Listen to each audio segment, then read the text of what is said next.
Today, we're going to talk about some negotiation tactics that can save some deals. Also, like some strategies when you're in contracts and you're going through deals, some things that can keep your contracts alive. We'll talk about like the three major things that people need to worry about and how you can get through that. So when you're talking about it, a lot of deals, there's a couple different reasons. One of the biggest reasons that deals can die is during the inspection or the option period, as people like to call it. So what happens during the inspection period, of course, usually this is for Texas. Usually when you go under contract, the executed date, the date the last person signs is day zero, and that's the next day starts your inspection period or your option period, if you want to call it that. Contract calls it the option period. And then you have usually it's 10 days, but it can be any amount of days you agree on. And then during that period, you get the inspection done, and then you ask for repairs and you start working into that. So we're going to talk about that period for a minute. So again, like we mentioned, a lot of deals will die during this option or inspection period. And then what usually happens is instead of trying to just talk about it and work it out, people get emotional and they start losing their mind and freaking out and getting upset. I remember even when like I was selling my own home, we had on the market, we got some repairs come in, and my wife, who's not a realtor, was upset. She's like, well, how dare they ask for repairs? We already gave them a discount on the price. We're not doing it. And I was like, calm down. It's not anything against you or anyone else. This is just the way it works. So a lot of times the seller doesn't understand because nobody explained to them what was going on. And then a lot of times agents, instead of just talking and discussing and making it work, they start to get upset and they start to escalate. And instead of calming down and chilling out, they start to go a little crazy themselves. So that all adds up together. So you have to be careful. Like it says in that talking point, negotiation is emotional management disguised as math, which I think is kind of funny. So you have to be able to understand certain things. We're going to talk about different ways, different things you can present. So it's not so emotional. It's not so crazy all up front. Some things you can look out. So right now, kind of a context of right now in the market, what's happening. A lot of times right now is buyers are more cautious and selective, which means that they're going to be a little more nervous. I know the rates are getting a little bit better. It's February 2026 right now when I'm doing this video. So the rates have started to improve. We're getting out of the really high ones. We're getting back into some normal, high fives, low sixes, some mid fives without buying anything down. And then then if you want lower than that, you have to start buying some points. So a lot of buyers are now becoming selective and they're more cautious. They know they're more cautious because they can pick a home and you probably get a better deal because it's more of a buyer's market right now still. And sellers are being much more defensive and firm, which means they're still thinking they're in 2021, where they're like, I don't have to drop the price. You're insulting me by asking for a price drop or asking for repairs or asking for seller concessions or for the home warranty, any of those type of things. That's part of selling a home and going under contract. Those things should be explained from the realtor when you do that. And then rates are, of course, affecting affordability. Luckily, they're getting better, so we don't have to worry so much about that, which is great that we don't have to, worry as much. So rates are getting better, but right now there's longer days on market for most homes. Now, of course, you can already hear people saying, what about this home? It's sold in 30 days. This market's really quick. It depends on the market, price of the home, all those things. But you're still going to have an average or median days on market. So just remember that for your area. Now, remember, the strategies that worked in 2021 don't always work today. So you have to understand, don't get emotional. Here are the four major market contents you have to think about. And that's what's going to affect us a lot today. So avoid saying things like this. Or doing, I should say, not only saying, doing things like this. You don't want to send the full inspection report to the other agent. They don't need it, especially if you're not asking for every single thing of the inspection report or anything like that. You don't need it. The other agent isn't going to thank you for it. It's just going to give more paperwork and more headache. And now the listing agent has to share everything on the inspection report. So it's going to just cause issues here, and they're going to get upset if they didn't want to do that to begin with. Now, some sellers do get an inspection report up front, and then it's not an issue, and they already have that up there and posted on the additional information on the MLS, so it just depends. So just what I like to recommend is just taking a screenshot of those pages or downloading those pages and then send in those pages with the repair addendum. Avoid aggressive language. Make sure when you write it up, you just write it up. Don't be all like, oh, you have to do this, you have to do that. It's going to be done this way. No, just put it in and say, these are our repairs, this is what we're requesting. And then you also want to make sure you don't get emotional. When you send it in, if the other agent freaks out a little bit, like, how dare you ask for this? How dare you do this? We're already doing this. Don't get upset. Just calm down, take a deep breath if it starts to bug you, and then reply back professionally. And if they can't control their emotions, don't let it get to you. Let yourself control it. If it becomes an emotional battle between you and the other agent, nobody is going to win. And then don't use inspection as leverage instead of risk analysis, which means if you're going to say, hey, I'm going to not do this inspection and I'm going to give it up, $500 for the repairs for this inspection or something, don't lose the deal over that. That's not a very good risk analysis. So remember, these actions, they're going to trigger defensive walls in the other agent. And if you do any of these, they're going to make the other agent not want to work with you. And they're going to be a little annoyed right up front. So be polite. Remember, you and the agent have the same goal, to get to the finish line, sell the house, or you should. If not, that's not a great agent. And then work with that agent to try to get to the finish line. And that's what you're going to be working on. One of the things you can do for a smart strategy is when you can categorize your findings. So divide them or categorize them into like health and safety, structure, functional, cosmetic. Most of the reports that inspectors do for TREC certified reports in Texas already have these. I always call it your big five, like your roof, foundation, plumbing, HVAC, and electrical. If it's not one of those big five, it's probably a honey-do list. It's not a safety concern. So remember, if you look for those big five things and just think, which of these things are safety? Of course, if there's broken windows, you have to get those fixed. Things like that, common sense, you have to work on those. But any of the other big five, you want to fix those big five because those are health and safety. And then the rest are usually honey-do unless they want something done. So move away from performance or performance-based demands.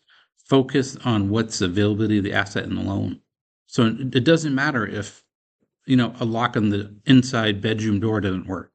That's, you can buy a new lock for $5-10 at Walmart and you can get that fixed, whatever, something like that.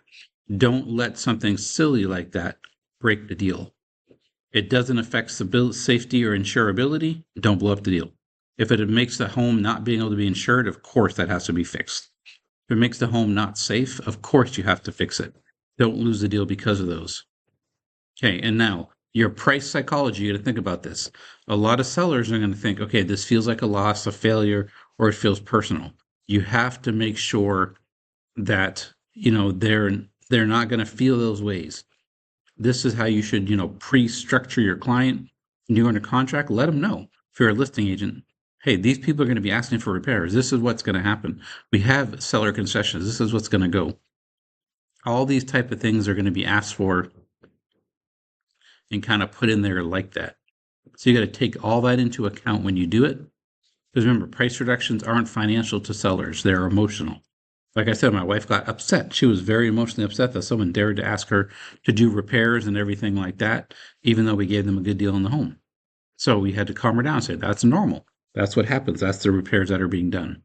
Remember, you want to make sure you're not coming across, like we mentioned before, as rough or demanding. You don't want it to feel like a failure and attack. You want to make sure that there are no emotions involved. This is just, we're asking to fix this because of this, and here's the price. Now, for the sellers, when you're talking to your clients, instead of just saying, okay, let's drop the price 20 grand, try giving control to the seller. There's a couple things you can do to do that. There's 3 options here, for example. So you can say, okay, we can either drop the price by 20 grand, 20,000 price reduction. We can offer 15,000 credit at closing. So you could also, offer to do some repairs, pay at closing. You could offer seller concessions, anything, or you could do a mixture of both. You say, let's repair 5,000 and do a 10,000 production on price. So let the seller have control. Like, okay, what do you want to do? Here are the options we want to do. Now, if you're the buyer's agent, don't just come off and be like, do all the repairs that have to be done. Instead, say, hey, here are some of the repairs.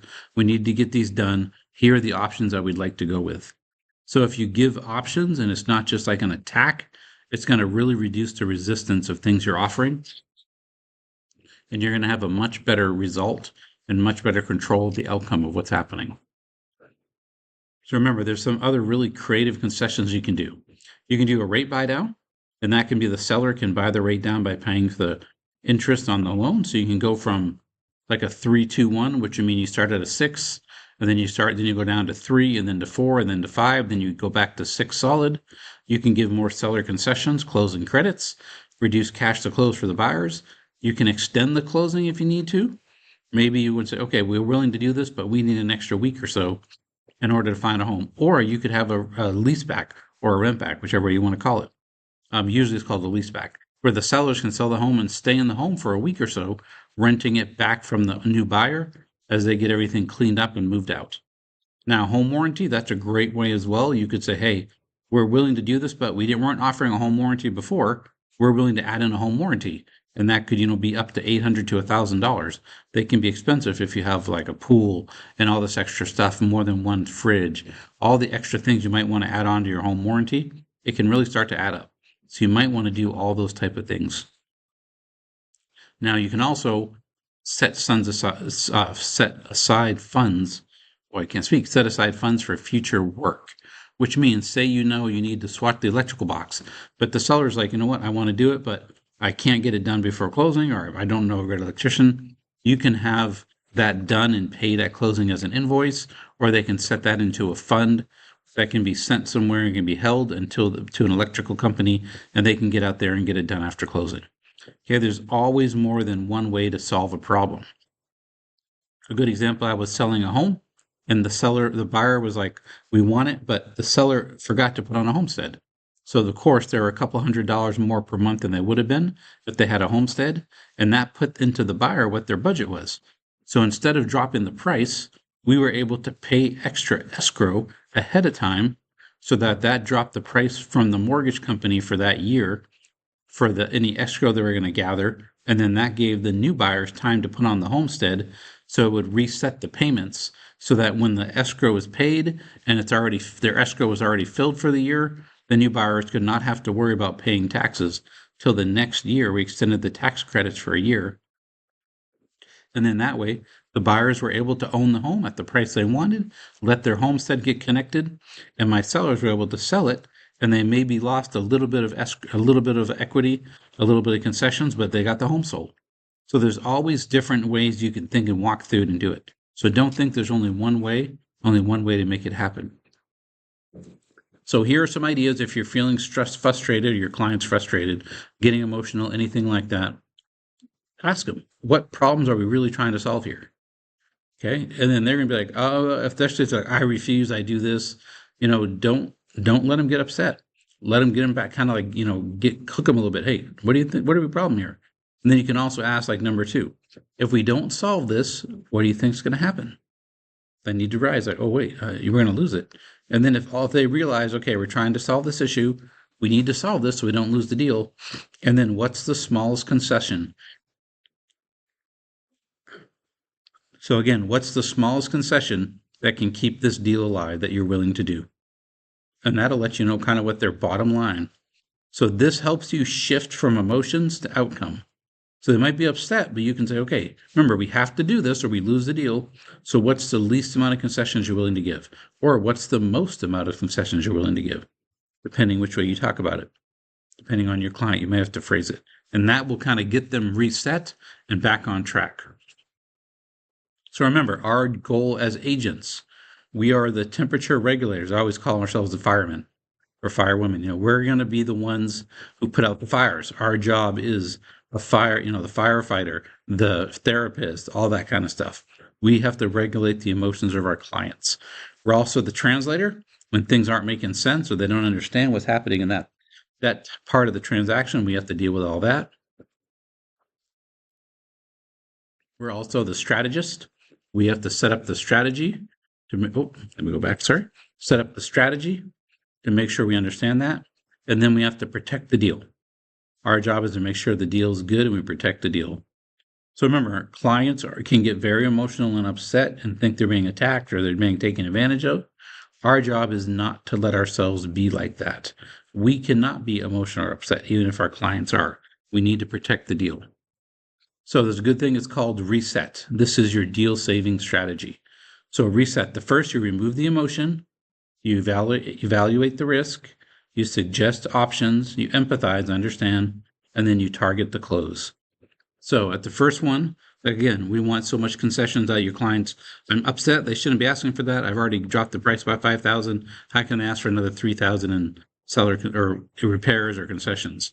And you say, understand you're upset. If we don't get this done, what's going to happen? Oh, the deal's going to happen. Okay, what's the most amount of concessions? Okay, great. That sounds like 1,500. All right, so this is a safety issue. We have to spend that 1,500, or it could be even a lender required repairs. And that goes all on the seller anyways to get repaired. So then you can suggest a couple different options. I understand this isn't easy. Let's try to figure out the best options. What are some different ways we can do it? And then you say, okay, do you enjoy this one the most? Let's go through. So follow this simple step, the reset. This is a good deal saving strategy.